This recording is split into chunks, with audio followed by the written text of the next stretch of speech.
주제 발표로 들어가겠습니다. 기조 발표는 한양대학교 건설환경공학과 교수이신 조병환 박사께서 해주시겠습니다.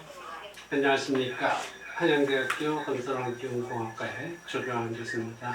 제가 이제 그 제목을 1차 산업혁명부터 5차 산업혁명 시대까지 지구온난화와 온실효과, 그리고 3배 빨라지고 있는 지구온난화, 기상이변이다, 생태계 변화다, 심각하게 알고 있잖아요. 근데 우리가 기상이변에서 태풍, 홍수, 폭우라는 얘기를 많이 하고요. 장마가 되게 길었어요. 그죠? 장마가 오면서 태풍하고 겹쳐가지고 비도 참 많이 온 적도 있었고요.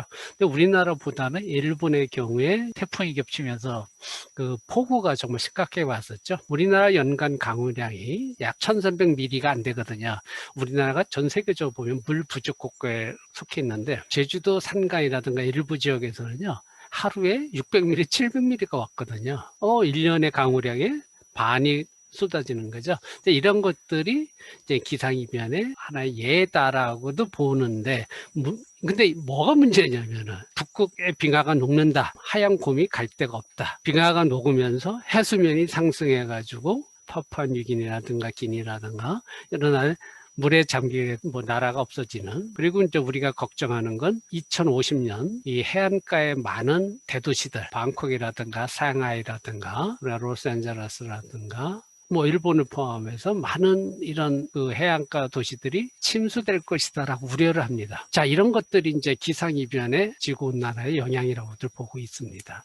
제가 전공을 하고 있는 저희 건설환경공학과의 콘크리트라는 이 건설 재료가 전 세계 인류 문명을 지탱해주는 이 건설 재료의 시멘트가 CO2 배출의 하나의 원흉이에요. 무슨 얘기냐면, 시멘트를 1톤 생산하면요, CO2 배출이 0.9톤, 거의 같은 양이 나와요. 우리나라가 5천만 톤의 연간.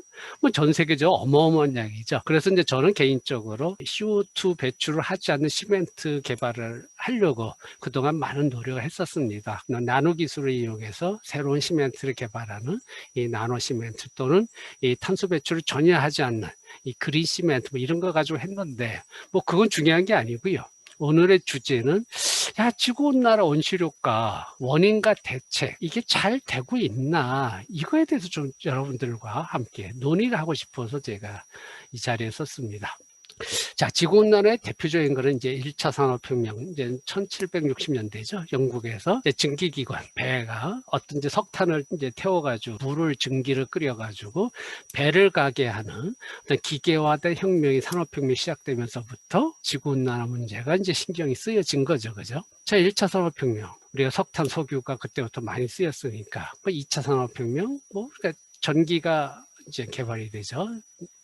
전기혁명, 그리고 3차에서 컴퓨터 혁명, 인터넷 혁명, 4차 산업에서 지능화 혁명이라고 볼 수 있고 데이터 혁명이라도 볼 수 있는 4차 산업혁명이 왔고요. 5차 산업혁명이라는 의식과 영성의 혁명, 이렇게 되고 있는데, 2019년 11월 3일, 4일인가 그럴 거예요. 영국의 옥스퍼드 대학에서 154개국에서 석학들이 모여가지고요, 기후 비상에 대한, 지구 온난화에 대한 성명서를 발표했죠. 지구 온난화가 3배가 빨라지고 있다 라고 말씀하시더라고요. 제가 이제 이 지구 온난화에 관심을 가졌던 걸 1996년도 이제 도쿄 협약에 의해서 그때부터였는데, 지구상의 탄소 농도가 390 근처에 썼었어요. 녹색 운동하시는 분의 목표가 400ppm을 넘지 않으려고 노력을 했었거든요. IPCC라고 하는 에서 보면은, 우리가 지구 온도를 그 산업화 보다 2도 이내 또는 1.5도 이내에서 제한을 하려고 하잖아요. 그 탄소 배출 농도가요, 얼마나 됐을까? 좀 한 390에서 이제 400을 타겟으로 전 세계 녹색 단체들이 운동을 하고 여러 가지 좋은 활동을 많이 하셨는데, 지금 한 412, 415, 요 정도 될 것 같아요. 이건 저는 깜짝 놀랐어요. 탄소 농도가 지구상에 400을 넘어서 지금 415를 향해서 가고 있다. 탄소 배출이 이제 그만큼 많이 됐다는 얘기는 지구 온난화에 대해서 우리 전 세계가 노력하고 있지만은 뭔가 부족하다는 거죠. 뭔가 알맹이가 없는 행동을 했다. 그런데 아까 말씀드린 그 전 세계 석학들이 모여서 한 얘기는 지구온난화가 3배나 빨라지고 있다. 3배나 빨라지고 있는데 원인은 모르겠다라. 어떤 복합적 원인이 있는데 원인은 모르겠다라고 하셨거든요. 자, 그것에 대해서 우리가 좀 지구온난화의 원인 그리고 대책 잘못됐기 때문에 아까 말씀드린 탄소 배출 농도, 탄소 농도가 415까지 올라왔는데 만약 제가 430까지 된다, 450까지 된다. 그런데도 우리의 녹색 운동이라든가 기후비상 운동 같은 것들이 만약에 효율이 없다면 정말 지구는 큰 문제에 다다를 것이다 라고 봅니다. 눈에 보이지 않는 그리고 어떤 재해가 일어났을 때 폭우가 왔다. 또는 우리가 혹한, 혹서, 더위, 추위가 왔다. 아, 그런가 보다라고 넘어가잖아요, 지금. 그게 문제인 것 같아요. 생태계 변화에 있어서도 제주에서 귤밭이 이제 남해안까지 왔죠. 대구 사과 얼마나 유명했어요. 근데 그것이 이제 제천, 고성, 강원도까지도 올라왔죠. 이런 생태계 변화에 이 냄비 속에 개구리가 끓어서 그 상황을 모르고 죽어가듯이 이 생태계 변화에 지구의 온난화 변화에 우리들이 너무 무감각하지 않나 하는 것을 저는 생각을 해봅니다. 그러면서 지구 온난화의 원인이 뭔가가 더 있는데 그 원인이 무엇일까? 공대 교수로서 아인슈타인의 상대성 이론과 최근에 양자역학, 이 양자적 이론을 보면서 지구온난화를 하고 있는 분들이 모르겠다고 한 원인을 여기서 찾으면 어떡하라는 생각을 해봤습니다. 그 이유를 이 그림에서 여러분이 살펴보시면요. 자, 우리가 이제 지구가 더워지고 있단 말이에요. 지구가 더워지고 있어서 여기 온실을 형성하고 온실가스 층이 형성이 돼가지고 태양이 반사돼서 들어와서 얘가 빠져나가지 못하고 지구가 더워진다. 근데 여기서 여러분이 조금 생각을 해봐야 돼요. 여기 온실가스 층이 형성이 돼서 이게 온실처럼 태양 빛이 빠져나가지 못하 다시 반사가 되잖아요. 자, 온실가스 층이다. 뭐예요? 온실가스 필드다. 필드가 뭐예요? 자, 그럼 여기서 우리가 양자역학에서 말하는 에너지 장애 문제가 있지 않을까라는 생각도 저는 해봤거든요. 자, 그게 무슨 얘기냐면은, 자, 우리가 지구가 더워지고 있단 말이에요. 지구가 더워지고 있다는 얘기는 대기 온도가 올라가는 거잖아요. 지구 대기 온도가 올라간다, 즉 더워지고 있다는 얘기는 공기 분자들이 활성화되는 거잖아요. 공기 분자들이 활성화됐다는 얘기는 뭐냐면은 온도가 올라갔다는 얘기는 에너지가 활성화됐다라는 말로 바꿀 수가 있다고 저는 봤습니다. 그러니까 지구 온난화의 지구 온도 상승은 에너지 상승이다. 에너지 상승은 아인슈타인의 상대성 이론에 의해서 에너지는 질량이거든요. 즉 온도 상승은 질량을 변하게 했다는 얘기고요. 그 질량이라는 것은 우주 만물의 운동의 근원입니다. 즉, 여기서 지구가 있는데 지구가 태양을 중심으로 공전을 하고 자기 스스로 자전을 하는 운동을 하는 데 있어서 기본이 되는 것은 자기 자신의 질량이거든요. 자기 자신의 질량인데 지구온난화에 의해서 에너지가 올라가면서 질량이 변할 수도 있겠다. 그 질량이 변했다는 게 바로 상대성 이론이니까 이 상대성 이론에 의해서 지구의 질량에 대한 인간들의 고찰이 너무나 작았습니다. 이건 너무 심각하게 작았어요. 무슨 얘기냐면요.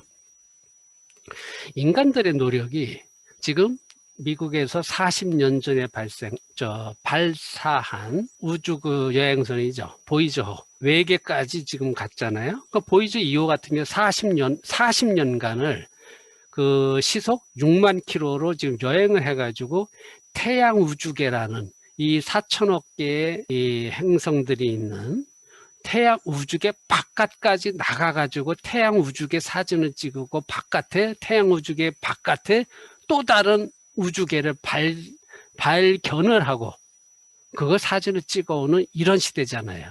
2015년, 17년에 중력파라는 거를 정말 놀라웠게 천문학적으로 찾아냈고요. 또는 이제 우리가 블랙홀까지도 찾아냈잖아요. 그죠? 블랙홀을 찾아냈다. 이 어마어마한 우주 천문학의 시대에 우주로 가는 인간의 노력은 정말 경이롭게 발전했는데 지구 속으로 들어가는, 땅 속으로 들어가는 지구의 질량에 대한 문제는 너무나 몰라요. 저는 이게 가장 큰 문제라고 봤습니다. 여러분이 가만히 있다가 100m를 뛰어봐요. 1000m를 뛰어봐요. 1km를 뛰어봐요? 어떻게 돼요? 몸이 더워지잖아요. 왜? 운동을 했으니까. 근데 그 지구가 더워졌다. 지가 운동을 해서 더워질 수도 있다는 얘기죠. 근데 지구의 운동은 사람이 아닌 이 물체이기 때문에 질량이 주 역할을 하는데 그 질량이 에너지에 따라 변할 수 있고 그 에너지는 온도 상승과 관련이 있다라고 저는 보았습니다. 그렇기 때문에 그런 이제 지구의 우리가 생성으로부터 봐야 되거든요. 우주 생성으로부터 이제 판단하게 되면은 사람에 따라서는 빅뱅이 가설이라고 보는 사람도 있지만은 제가 볼 때는 저는 가설이 아니라고 봅니다. 빅뱅은 정확한 과학입니다. 왜? 노벨상이 이미 검증을 해줬잖아요. 노벨상 받은 사람들이 가설 가지고 상을 주는 사람들이 아니잖아요. 그럼 우리가 정확하게 약 138억 년 전에 빅뱅으로부터 뭔가 터지면서 어떤 이제 입자들이 모이기 시작해가지고 그때부터 이제 행성들이 생기기 시작했잖아요. 그러죠. 해서 약 90억 년 지나면서 지금부터 한 46억 년 전에 그러니까 태양 우주가 형성됐을 때 지구 내부가 어떻게 됐느냐. 그러니까 여기서 가장 중요한 건 뭐냐면요. 온도가 올라갔다. 이건 현상이거든요. 자, 우리가 기상이변이 생겼다. 생태계 변화가 생겼다. 이것도 현상이에요. 근데 현상이라는 것은 어떤 만물의 근원, 우주 만물의 근원을 이해함으로써 현상을 이해할 수가 있거든요. 지구온난화가 속도가 3배 빨라지는데 원인은 모르겠다라고 세계적인 석학 과학자들이 말씀하셨거든요. 그것도 이해가 되지만은 어떤 현상을 연구를 하면서 우리가 그 근원을 알지 못하면 그 현상을 껍질만 하는 거잖아요. 그렇기 때문에 원인을 파고 들어가야 되니까 우주 만물의 근원은 빅뱅이고 그 빅뱅은 결국은 상대성 이론과 양자장 이론, 물질과 반물질의 생성과 소멸로서 이루어지는 게 양자장 이론에서 밝혀졌잖아요. 그렇다면은 그 이론으로 지구 내부에서 질량이 어떻게 변했을까? 이것도 굉장히 중요하다는 얘기죠. 그것이 지구온난화에 굉장히 중요한 역할을 할 것으로 보고 있고요. 그렇게 봤을 때 여러분도 우리가 학교에 다닐 때는 자, 원소 주기율표가 있었죠. 원소 주기율표에 의해 가지고 118개의 원자들이 있었잖아요. 수소로부터 헬륨으로부터 쭉 118개. 그게 아니다. 그걸 더 깨부시고 이제 양자를 구성하는 양성자와 중성자 깨고 들어가니까 쿼크, 렙톤, 페르미 입자 12개, 4개 보존 입자, 힉스로 이루어지는 표준 모형 17개 이루어졌다. 이게 양자역학이에요. 그죠?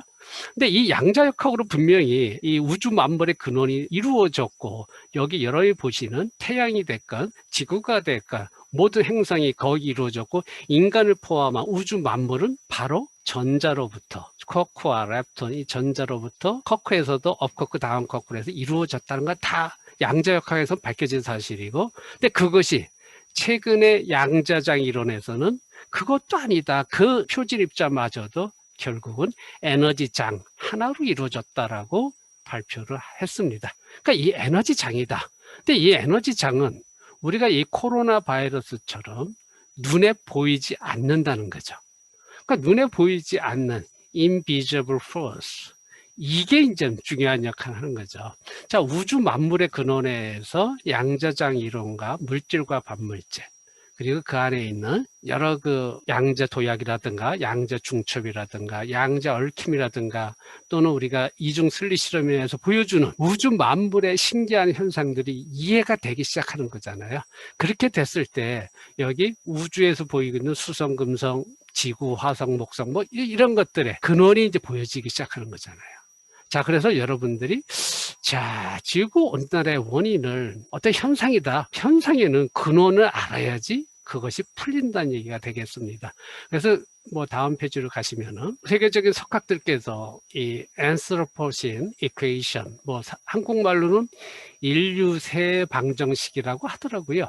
근데 이제 그게 중요한 게 아니고요. 에너지 변화다. 에너지 변화인데 에너지에서 지구의 어떤 시스템이라고 봤거든요.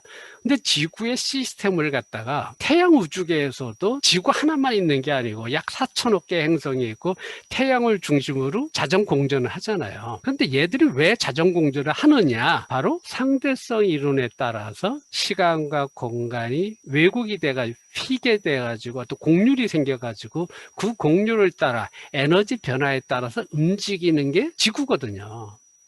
근데 만약 이 지구가 움직이는 속도가 변하게 된다면은 아까 말씀드린 대로 에너지가 변하게 되고 온도가 상승하게 되죠. 여러분 여기서 지금 얘가 지구잖아요. 태양을 중심으로 지구가 뭐 이렇게 돌고 있는데, 얘가 지구네요. 지구가 돌고 있는데 24시간 동안 자전하잖아요. 그죠? 자전 속도가 약 1667km의 시속으로. 여러분 시속 1667km 지구가 자전하고 있잖아요.